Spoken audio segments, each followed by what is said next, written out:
More than a week after flash flooding caused damage across Waco and McLennan County, officials say the focus has shifted from response to recovery. Last week, local leaders and community partners hosted a disaster recovery center to help connect flood victims with resources and begin the long road to rebuilding.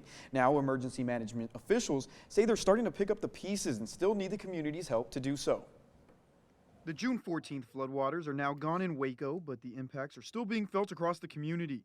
Last week, a disaster recovery center at the West Waco Library brought together local agencies and nonprofits to help residents navigate the aftermath. The Red Cross was able to help with muck-out kits, with a couple of other things that they were passing out.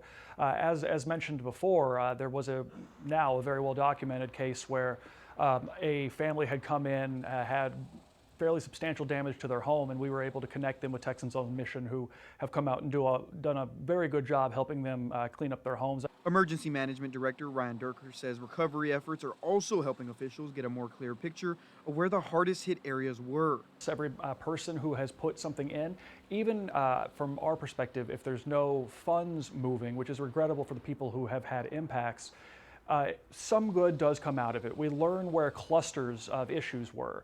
And so we look at that and we go, why were so many people damaged in such a small area? If there is something we can do about that, we look to do that. And more importantly, what needs to be improved before the next major storm? What this flood taught us is there's some other places that we needed to take a look at as far as mitigation measures, things where water came up where we weren't expecting it. Learning all of those things and kind of the experiences of people will allow us to do a more thorough job in the months and years ahead of trying to mitigate against future damages from similar incidences. As far as reconstruction across the city goes, there has already been some progress made in the week since the floods.